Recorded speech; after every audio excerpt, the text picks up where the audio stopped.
All right, so we're keeping it mostly lighthearted today, right? So right now we're gonna do two. This guy is a fucking great writer, by the way.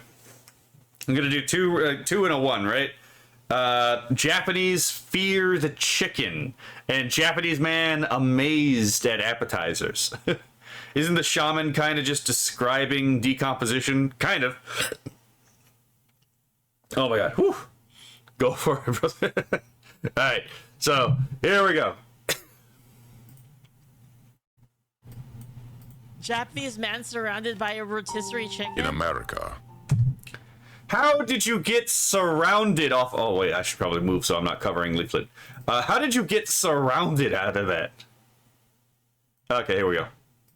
a warehouse store. A fully roasted chicken cost $5. Oh, I The love raw it. chicken beside it cost $7. And I stood between them like a man Between two So truths. true. I can't. This guy writes the way that I would expect a Warhammer novel to be written. To be perfectly honest, right?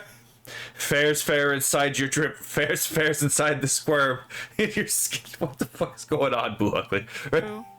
golden, hot, seasoned, spinning in glory under the lights in Oh, a yeah. line of its brothers. $4.99. You wanna know when you go to Costco, if you look at the ovens, you can see the number, and that number tells you how long before they're done cooking, and then you plan your route. Okay, you do all the other stuff. And then, oh my god, we're getting strats on the fucking burial goods as peak. Oh, he is. Another fair enough tuber, right? Oh my god. But, yeah. I can't believe she's actually giving strats for going to Costco. I don't go to Costco, because it is just not one around me. But, I guess I'm going to learn about Costco. Then when the time is about to end, you gotta get back there, and then you get your fresh chicken. You take it home. It's delicious. Look, man. Yeah. My family used to get rotisserie chickens, and they were pretty damn good, right? Oh my god. Okay. As far as chicken goes, right? I am a fiend for like the skins and the cartilage. I will just cut off the cartilage from the bone or gnawed off the bone and eat that as well. Oh my god. I fucking love the crunch of cartilage. Is there any nutritional value to it? Probably not. But the cartilage, oh my god, I fucking love it. Like, I'll eat the kneecaps off of chicken too. If the bone is soft enough, I'll eat some of the bone, right? Ooh, yeah. Let's see. What else is there? The skin. That's never a rotisserie chicken thing. It's like if you like put like bones in like soup, sometimes they'll get that soft. But like it's not something that happens in rotisserie chicken. But I quite like the skins as well, right? I'm like, hold on. I'll pull the skins off the rotisserie chicken, just like eat them separate because it's like, damn, delicious. Same, fair. I quite enjoy rotisserie chickens. Oh my god. I think we all do, actually, to be perfectly honest. checked the raw birds. $7. Pale. Cold. You must do everything yourself. You can't just go and eat them. You'll get sick, right? There's collagen in cartilage. I mean, you know, that's a good point. That's a good point. Maybe there is a little bit of nutritional value in it. This is not Oh, but I will tell you one thing. Oh my god. One of my favorite things in any bird is like when you cook a turkey, and then when you cook a turkey, and then you get to eat the heart. Ah, I love that taste. Oh my god, yeah. I love eating the heart of a turkey. commerce. Commerce does not move backward. Somewhere in this building, Mathematics lies defeated. I asked the man at the counter, how is the cooked bird cheaper than the raw bird?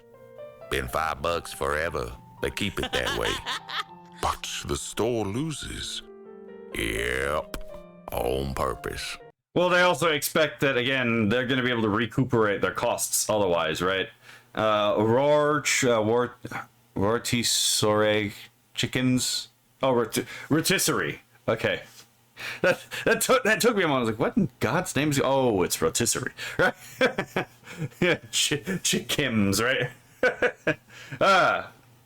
One of my favorite dishes is chicken heart and liver on it. Oh, liver, love liver. If you put liver with mashed potatoes, delicious. On purpose. Yup. I held my receipt with both hands. See, the thing is, like, obviously, like, I'll get to it when it gets there, but it's like, this is obviously not a substantial wound for the company, because if it was, they wouldn't do it. They do get an advantage out of this, right?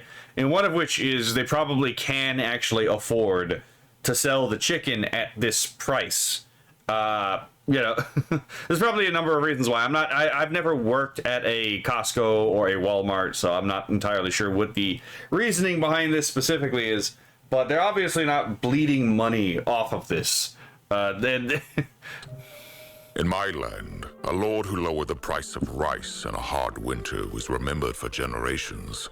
as he should. I saw fucking Asmongold react to this story, and I saw him completely misread this particular section. I was like, okay, that's actually kind of funny. I get where he was going from, but it's like,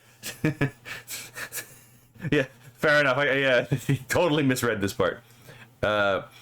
One of my favorite dishes is chicken. Okay, I already read that part. Let's see. A well-grilled pig skin, just crispy, is so good. Ooh, yes.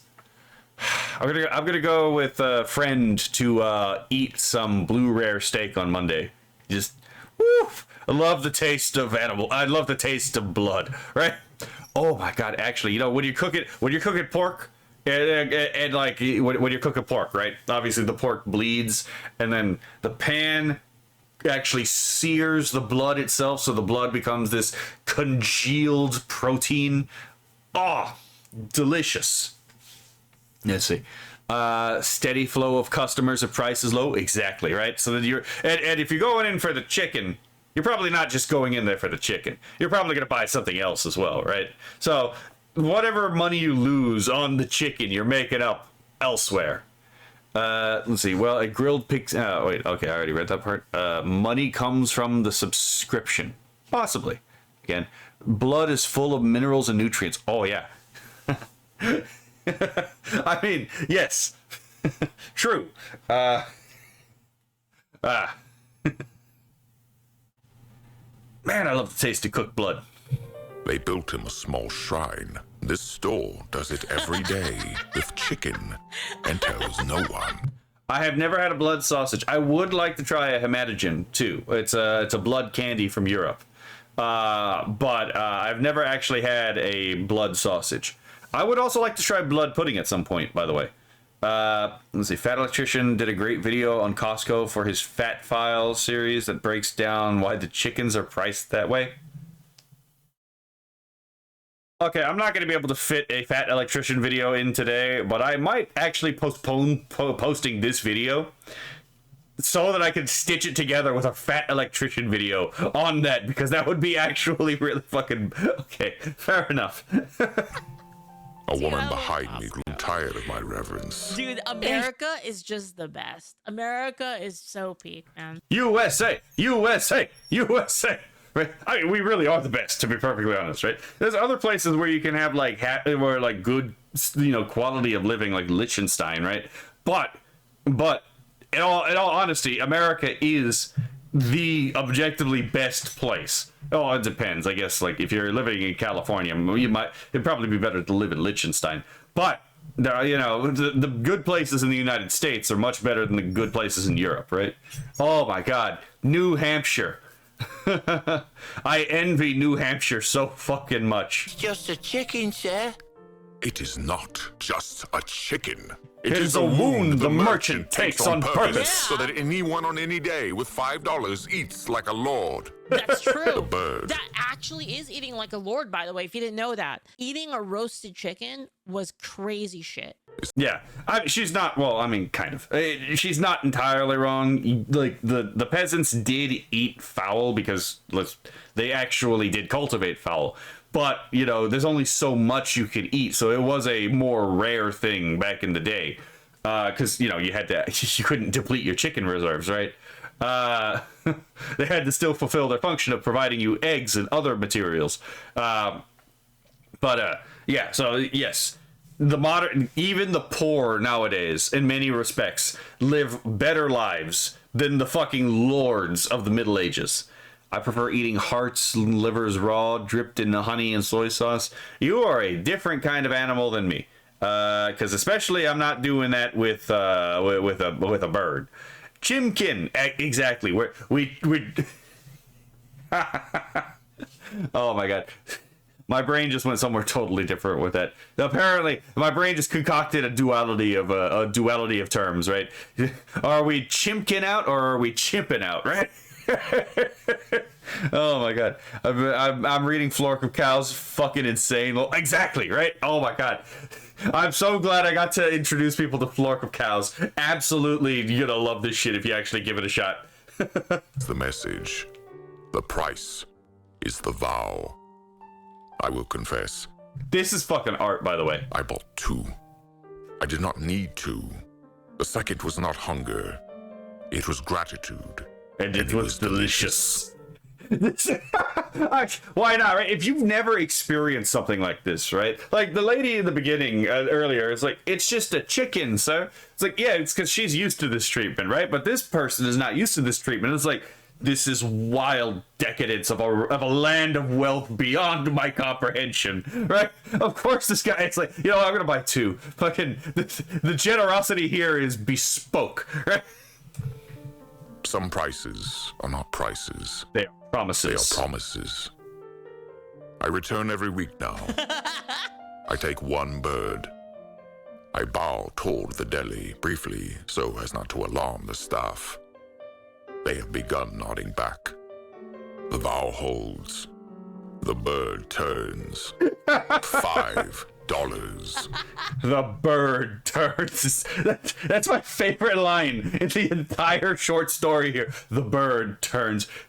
This guy in another Japanese account just writes such fucking compelling like accounts of just being bewildered by the United States, right?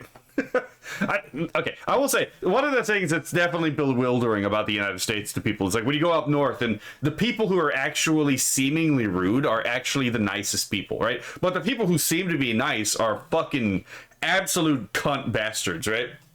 It's a weird thing. It's a weird thing. Like the north fucking eastern part of the United States. It's like the guy who calls you the guy who seems to be much more rude is actually really fucking nice, right? He'll actually help you. But the guy who has this air of being a nice person is an absolute cunt who will just leave you to rot, right?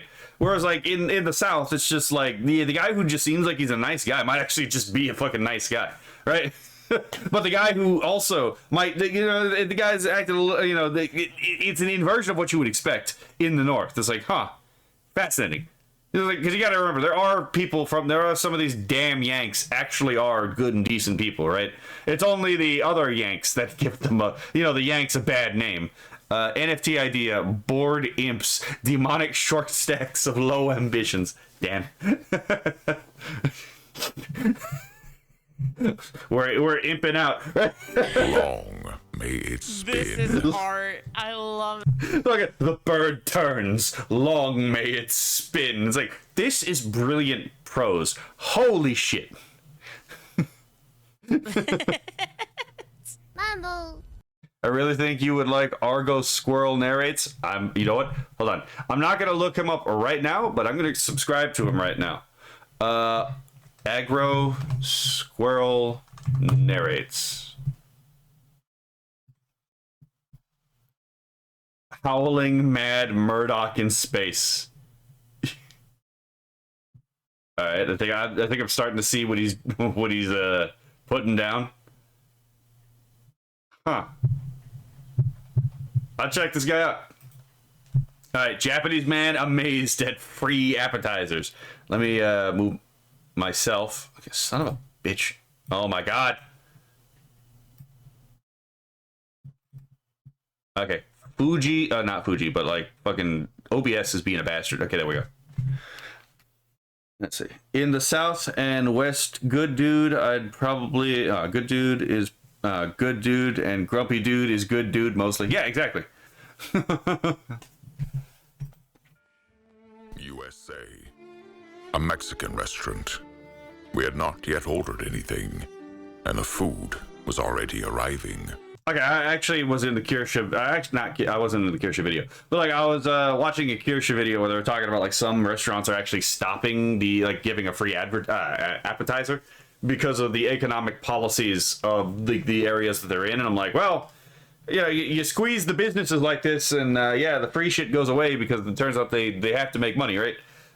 Wonder if it's the alien view of humans I read years ago. I have no idea what you're referring to. Chips, salsa, unrequested, free. I stopped the waiter.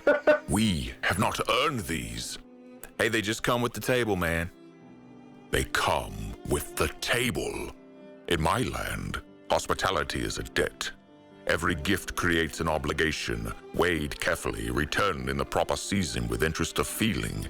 Here, the gift arrives before you've even proven you can pay for dinner. Okay, actually, hold on. I gotta pause this because this actually reminds me of something. I found a channel, and I'm gonna have to react to one of the videos because they actually bring up a good point. That, like, there's a difference between, like, how Australians and Europeans understand interaction than how Americans do, right?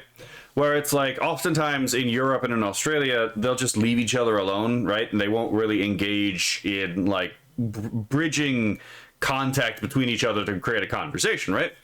And they expect when that happens over there that you're trying to get something out of someone when you do that, right?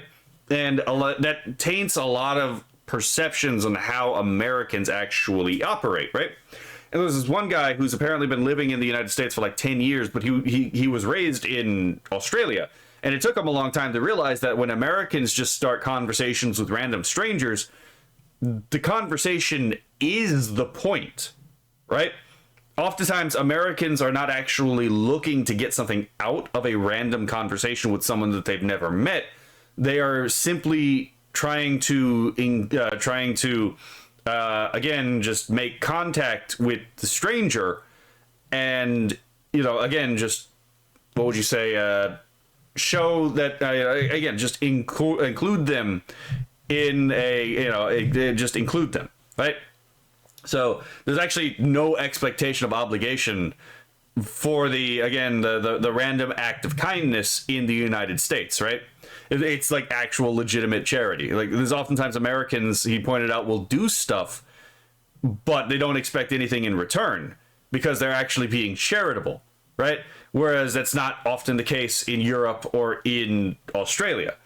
And this really does taint how a lot of people from foreign cultures, even foreign Western cultures, understand America. Because, like, Americans will oftentimes try to be genuinely charitable and do something for someone, sometimes even people they don't know, without any thought of recourse of, like, what they're going to get out of it, because that's not the point. The point is to potentially make someone's day better, even if just by smiling at them at random, right?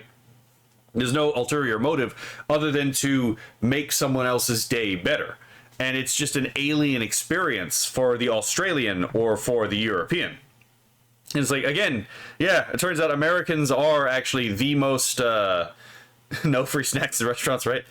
Sounds like it's happening in big cities and commie state. It is, yes. Humans will make a pet out of anything. Oh, they truly will. Channel you had up before this, if it is, it's Brilliant Prose. Okay. What was I saying? Oh yeah. So I'm gonna see if I can find that so I can react to it at some point, because it's actually very enlightening, right? Because it explains a lot of European and Australian skepticism is born out of how they understand people based on their own experience with their own culture. Right? They don't realize how actually different American culture is. So then, because, when they interact with Americans, they filter that through the lens of their own experience, not realizing that their own experience doesn't match with the experience of the American, right? So it just an interesting observation, right? It's like, again, it's like, yes, every gift creates an obligation. Not necessarily true in the United States, right? Sometimes there is such a thing as an obligationless, like, exchange in the United States. This is not an appetizer. This is a declaration. We trust you. Eat. I ate with the gravity the moment deserved. And then, I must report this calmly, the basket emptied, and a new one appeared. You fool! You fool! Do not do this! Do not fill up on the appetizers! You still have to eat the main course! Did we? Refill, the waiter said. It's bottomless. Bottomless. They have wells of salsa. The supply lines of this nation are beyond. Would explain why a lot of Euros cried going home. Yeah, I mean, to be fair, again, the Europe and Europeans don't really understand how America works, right? Just like how I'm certain a lot of Americans don't understand how Europe works, to be perfectly honest. And why would we, to be perfectly honest, right? Like, what the hell is like the inner workings of the European Union gonna do for any of us, right? In Canada or the United States, right? Fuck all, nothing, right? It's an entirely different country, right? I'm not going there. I'm not going to live there. That is the same thing with like the European Union. Like, what the hell does it mean? What is the inner workings of the United States or Canada mean for like a fucking German or like a Portuguese or even a British, like, or even like a like an Englishman or a Welshman, right? It means nothing, right? It's not like they're ever going to come over here for them. Like, most of them are ever going to come over here. It's not like they're going to live here, right? And we saw that exactly from, like, again, them coming over and actually experiencing it for the first time and realizing, it's like, holy shit, this is totally unlike anything that I've ever actually experienced before, right? It's like, well, yeah, it's like, we're fundamentally different people. Like, we are. It turns out the American is nothing like the European. Like, just legitimately speaking. If you're a productive member of society, y'all are welcome back, right? Wait, was that a Kirsche? That was a Kirsche. Let's see. We give gifts to raise the relationship level for a minuscule start bonus. Fair. But a lot of times it's like, yeah, but a lot of times Americans, even when the person, they don't expect someone to actually do anything with it, never expect to meet them again. Sometimes Americans will just do stuff for people. It's like, it's just totally mind-blowing to a large part of the world. Anything my ends. And actually, one of the other Japanese authors actually had that exact point that I read the other day on Twitter, where they had a story about their experience in the United States, where they saw that there was a young couple whose car broke down, right? And they were reported, explained that in Japan, it would already be expected that this couple would have called for someone to help come and get them off the road, right? But instead, what they observed was some total strangers, like not just one, but like multiple total strangers just like come by. It's like, hey, do you have this? Hey, do you have this? Hey, do you have this? And then just immediately get to work on helping them replace the tire. I've actually done this before, right? I've actually done this before, where it's like when I was younger, and like I'd still do this now, but like when I was younger, some poor bastards, that was again another young couple, their car broke down, and then the family just went outside and like, hey, do you need any help? And then we helped this young couple who didn't know shit about their car, we actually just fix their car then and there, right? We helped them change their tire, we showed them tricks on how to do all this stuff because they didn't know how to do any of this stuff. So we didn't just help them replace their tire, we also gave them tips and tricks on how to actually make sure that like their car is being maintained at the same time. And we never saw them again. We never expected to see them again, right? We just like, hey, if I was in that position, I would like someone to come help. So then we just went out there and helped, right? There was no expectation of reciprocity because we didn't expect to ever see them again. We never did, right? It didn't mean that it had no bearing whether or not we were going to get out of it, that we didn't, to help to help them. It was just a thing that we did. And this Japanese account actually explained seeing this in the United States and was totally flabbergasted by it, to be perfectly honest. I was totally flabbergasted by it. I was like, you know what, actually that does make sense. Because if you do expect that, like, you don't want to cause, again, in your culture, you don't necessarily want to be a burden on anyone else, right? So then you just, like, mind your own business, you call for a tow, you call for someone to help you, and then you just deal with that. You're not expecting anyone to come by and be like, hey, do you need any help? Let alone, like, a guy in a truck being like, hey, do you need to help change? Do you have a tire to change? No? Okay, hold on, I got a tire for you. Or someone else to pop up and say, hey, how long have you been out here? Do y'all have any water? Have y'all had any water? And there's just like 5 other people stop to help. is a completely alien experience to these people. Unmanned fixed car, you have good day. Basically, yeah. Actually, we should all have this attitude. I mean, we should. But the thing is like, again, it makes sense that like in Europe, in Asia, in a lot of places, they don't have this particular idea. Because here's the thing. If you don't have the disposition to get into small talk, and I'm not a big fan of small talk, but I'll still do small talk like with a stranger, like if there's like nothing else to do, right? If you don't have the disposition to do small talk, to literally bridge that gap and open up communication with a total stranger for no other reason than to just, you know, have a conversation with the stranger, then you're not going to be predisposed to do this, because this is, again, opening up that line of communication of someone you do not know for no other reason than to just, again, help that person, right? And that's effectively what a lot of the small talk stuff is in, like, again, where it's like you're in a room, you see someone might be having a difficult time, you shoot them a smile, you ask them some questions, right?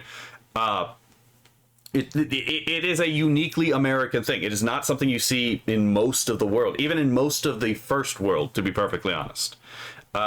So, let's see. My uncle helped some people whose car broke down on the road trip, full of women, me, my gran, my aunt, my cousins. He told us to stay inside in case something was up. I mean, again... just because you're going to help someone doesn't necessarily mean that you have to be an idiot about it, right? You do have to have some degree of like sense of self-preservation and sense of other preservation, right? But yeah, no, this kind of hospitality is genuinely surprising to most of the world. Even the idea of ice, like in America, we take, and I always have to ask no ice because I don't actually like ice in my drinks. But like, in America, we even take like ice in our drinks as like a given, whereas in much of the world, you have to ask for ice. It's not something that you expect to just be assumed in your drink, right? Now, there's multiple reasons for this, but yeah, it's like a lot of what you expect and take as granted as hospitality in the United States just does not exist in most of the world. Just as imagined. My friend warned me. Hey, don't fill up on chips, dude. Too late. I had accepted 3 baskets. Honor demanded each one be finished. An unfinished gift is an insult. Okay. That's fucking ridiculous. But, what a funny culture clash. Holy shit. By the time my actual food arrived, I was a ruined man. I was not hungry. I was not comfortable. I had been defeated by a courtesy. I had been defeated by a courtesy is a powerful fucking line. Cold water is fine, ice water is divine. I mean, I'm not a big fan of cold drinks in general. But I do understand, like, again, most people prefer, like, ice water, for example, or cold water. I do get it. It's just like, I'm not a big ice water person. Generosity that arrives before the request cannot be repaid. It can. That's actually kind of the point. Like that line right there actually sums it up. Generosity that arrives before the request cannot be repaid. It's not expected to be repaid. Only be survived. I know the rule now. I have made my peace with the basket. 1 basket. 2 at the most. Oh, who am I deceiving? There is no number of baskets I would refuse. The trust of a nation is in that salsa, and I intend to honor all of it. This fucking brilliantly written, to be perfectly honest. Holy shit. I love the way this guy fucking writes. Holy crap. Yeah. So I'm gonna have to find one of those videos just talking about, again, people talking about like hospitality that does not exist. He's gonna explode. Oh yeah, I think he kind of did actually. One itty bitty little wafer couldn't possibly hurt, right? Oh my god. Japanese man astonished by Waffle House. Well, I think I know what I'm gonna react to at a later time, right? Salsa is good. Oh my god. Hold on. Before I jump to like to to change the to get everyone to another stream because I'm about to hop off. But I think it was in Kirsha's one of Kirsha's recent videos actually. I don't know if it was Poisonous Dreams or if it was I Need a Hero. I think it was one of these two. But it might have been the BLM Made in China one. But Kirsha apparently, like at 12 years old, found out she was allergic to peppers, and she cured her allergy to peppers by literally drinking a common antihistamine. It's like that you drink. I don't remember what it's called.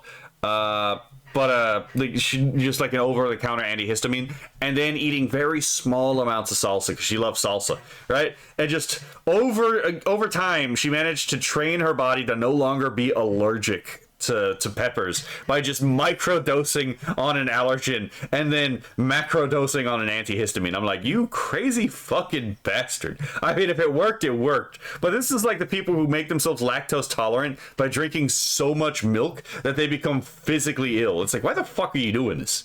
What is the point of this, right? Like, you just repeatedly drink milk to the point you become sick. That way you train your body that to not be lactose intolerant. It's like, what in God's name, right?